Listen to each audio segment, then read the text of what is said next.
In the fast-paced world of politics, moments of confrontation often capture the attention of the public more than routine debates or policy discussions.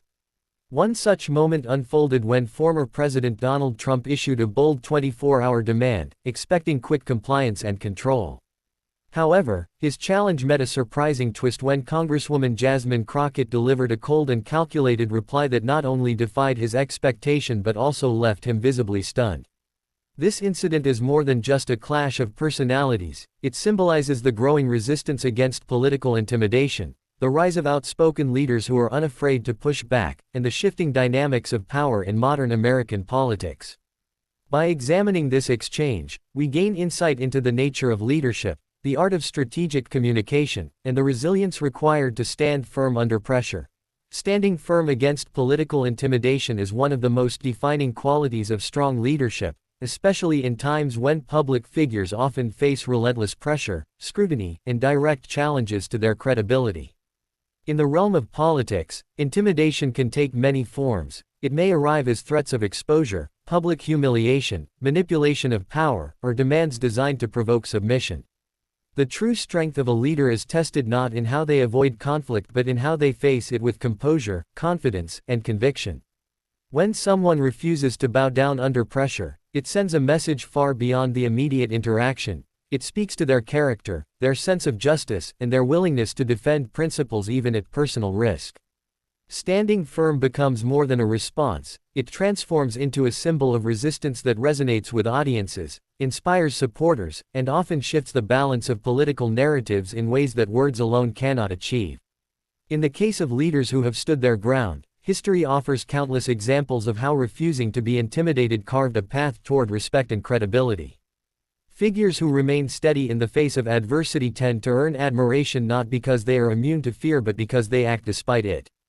Political intimidation seeks to destabilize confidence, undermine authority, and create cracks in resolve, but when met with steadfast resistance, it often backfires on those attempting it. The one who tries to intimidate usually ends up exposed as desperate, while the one who resists gains strength and credibility. In this sense, standing firm is not just an act of survival but a strategic move that redefines power dynamics. It is also important to recognize that standing firm does not mean responding with anger, hostility, or impulsive words.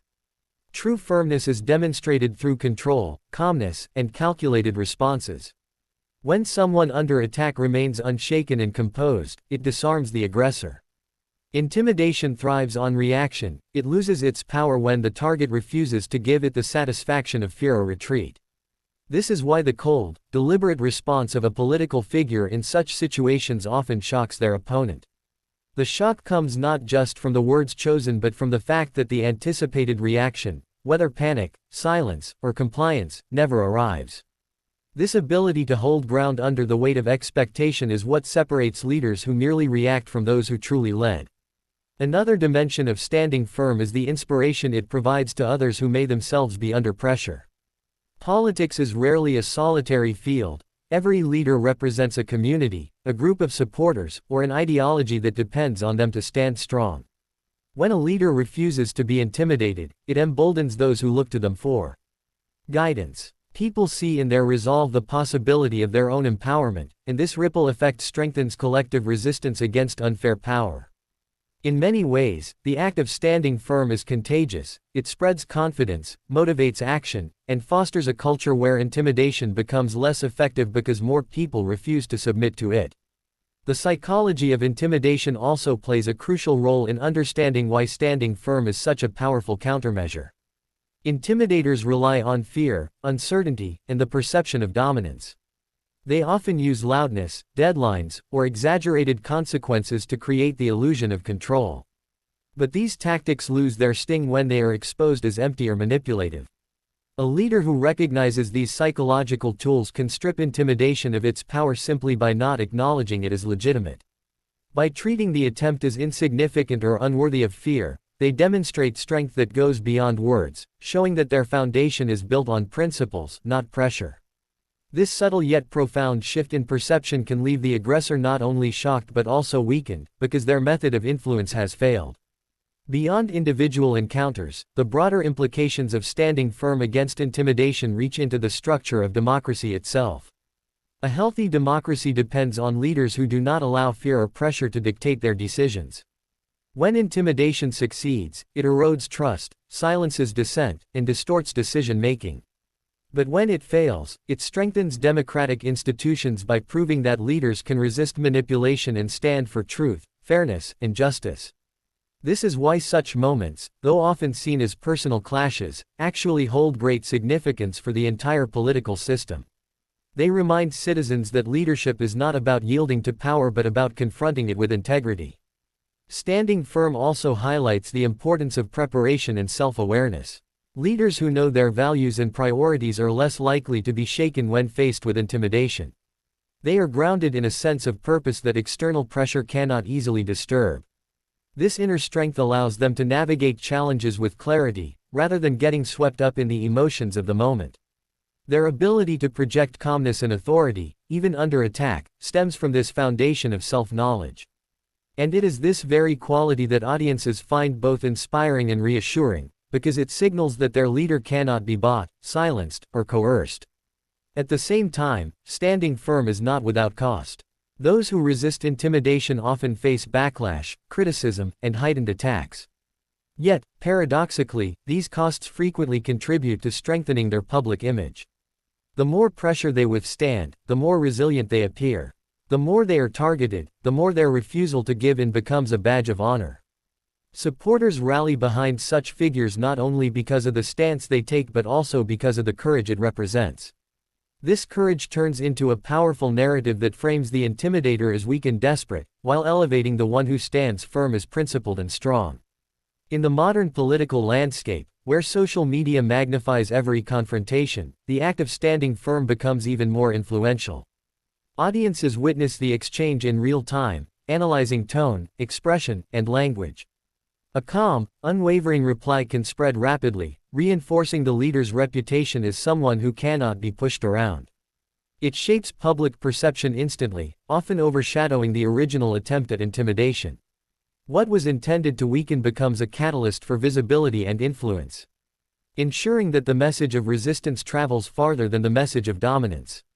How Crockett's cold reply reshaped the narrative around Trump's demand is a telling example of how words, tone, and timing can completely change the direction of political discourse. When Trump issued his 24-hour ultimatum, it was done in a way that was meant to assert control and reinforce his influence, as he often uses tight deadlines and public statements to corner opponents into rushed decisions. The demand itself was not only an attempt at intimidation but also a stage performance meant to project dominance to his audience and his base. However, Crockett's reply disrupted that performance entirely. Instead of being cornered, she responded in a manner that was strikingly cold, deliberate, and unshaken, which immediately shifted the attention away from Trump's demand and toward her strength of character. Her refusal to play into the urgency he created was in itself a powerful strategy because it undermined the foundation of his tactic, the illusion of power through pressure. A cold reply has unique power in political settings because it carries an air of control and emotional detachment. Where Trump often thrives on heated exchanges and strong emotional reactions that fuel his narrative, Crockett's response denied him that energy. By remaining unmoved and calculated, she not only avoided giving him the confrontation he expected but also took ownership of the narrative by setting the tone herself. This was not about matching his aggression or outsouting his rhetoric, it was about shifting the frame of the conversation entirely. Suddenly, instead of the focus being on whether she would meet his deadline, the story became about how she defied his demand without blinking. The coldness of her reply resonated as confidence, and confidence in politics has a way of echoing far louder than threats. The media and public quickly picked up on the contrast between Trump's fiery ultimatum and Crockett's composed response. In politics, contrast often becomes the story, and here it highlighted two opposing approaches to leadership. Trump's style of intimidation was not new, but the way it was met this time was different enough to spark attention. The coldness of Crockett's words created an aura of defiance that made Trump's demand look less like a demonstration of power and more like an overreach that failed. This shift in perception is critical because narratives in politics are rarely about the technical details of what was said, they are about the emotions and images those words leave behind. Crockett's cold tone left an image of her as firm, resilient, and even unshakable, while Trump's words came across as ineffective. By reshaping the narrative, Crockett also reframed her role in the larger political landscape. Until that moment, Trump's demand positioned him as the dominant actor and her as the one forced to respond. However, with a simple yet impactful reply, she reversed that dynamic. Her words placed her in control, demonstrating that she was not reacting out of fear but out of choice. She turned what could have been a defensive position into an offensive one, making Trump appear as though he had failed to achieve the very reaction he was aiming for. In politics, appearances matter as much as reality, and this reversal of roles immediately elevated her stature. It signaled that she was not only capable of resisting Trump's pressure but also capable of dictating the terms of the engagement. The coldness of Crockett's reply also highlighted an important aspect of communication strategy: the use of silence and restraint as powerful tools. Many times, politicians fall into the trap of saying too much or over-explaining their positions, which can dilute their message. Crockett's reply was effective precisely because it was restrained. She did not need to launch into long justifications or fiery rhetoric. The brevity and detachment of her response made it memorable, and in an age where sound bites dominate media cycles, being memorable is crucial.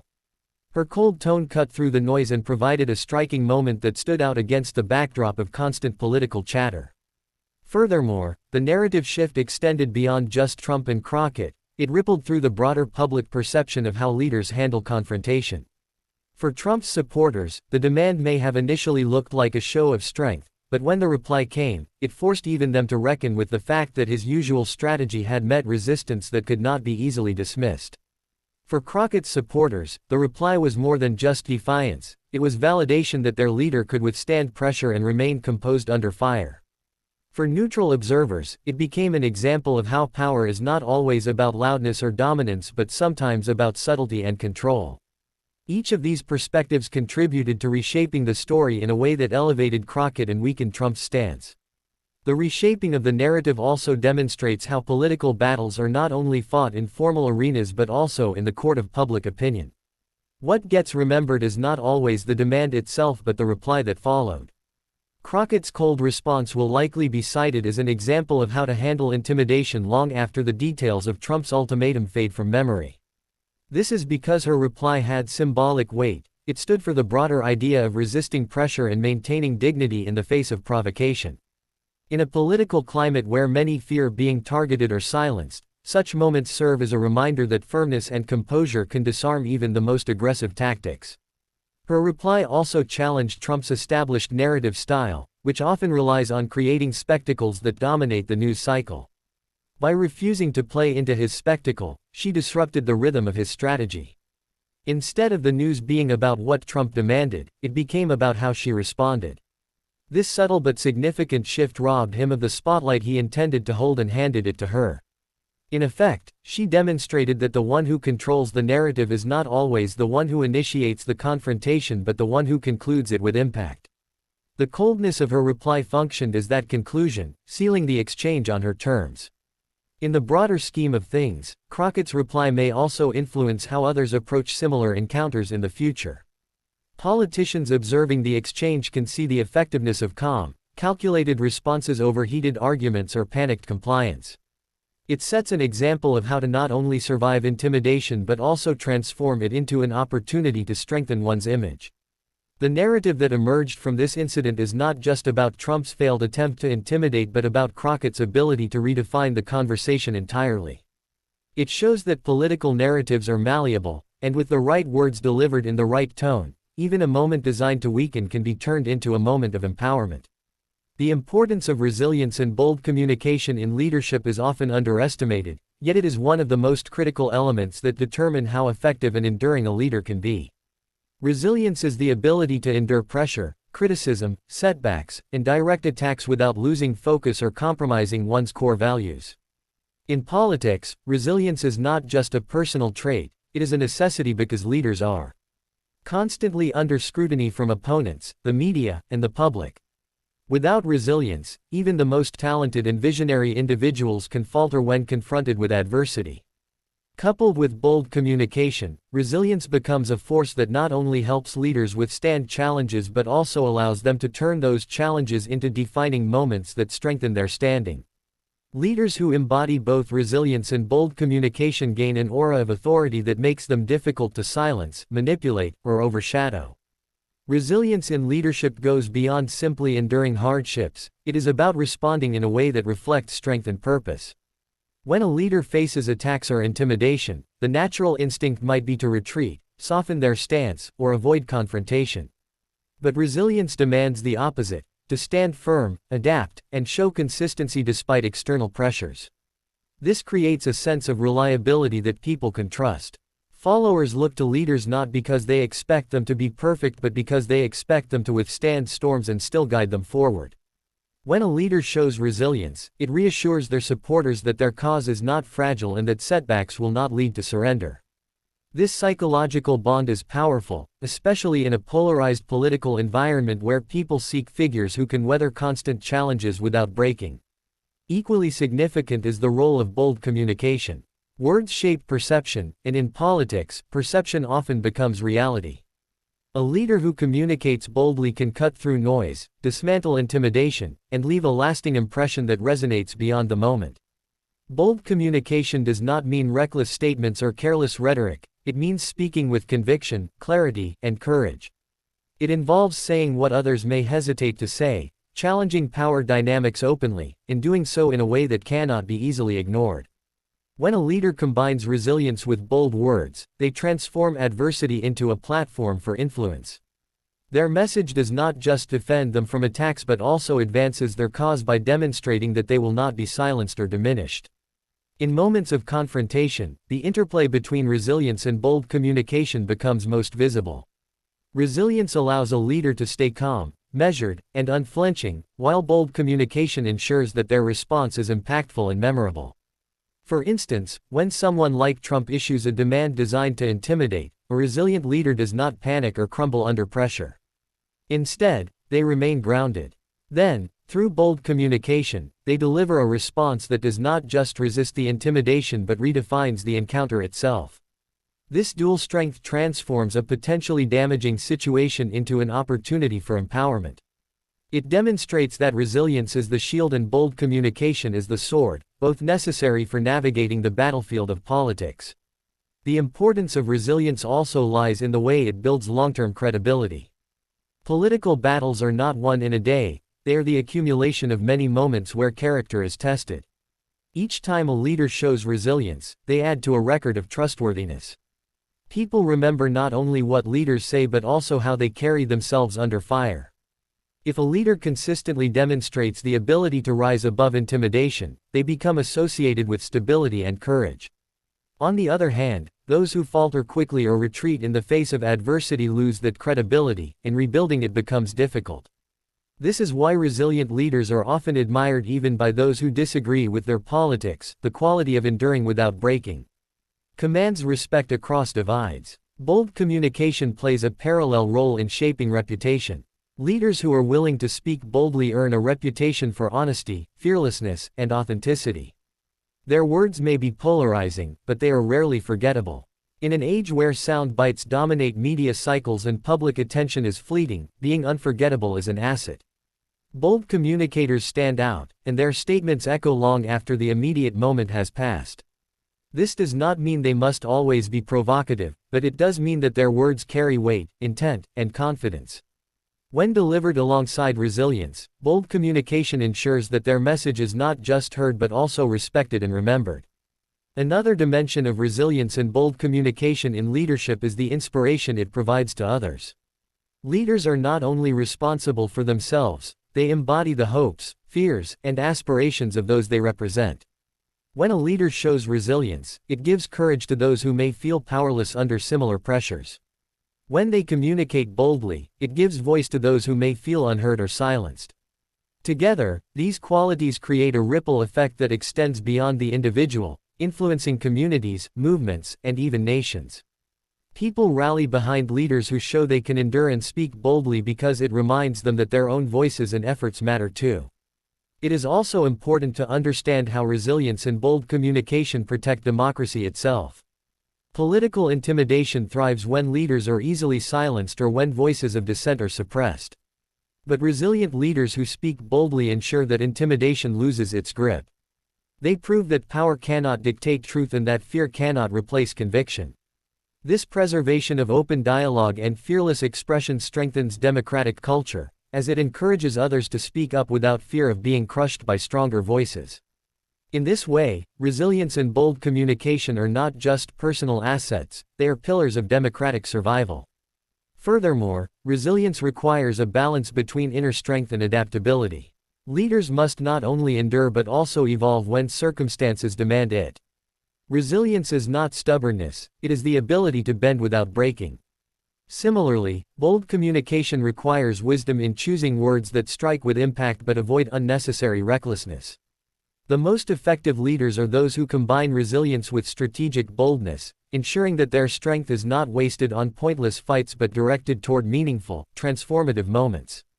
This balance creates a style of leadership that is both tough and wise, courageous yet calculated.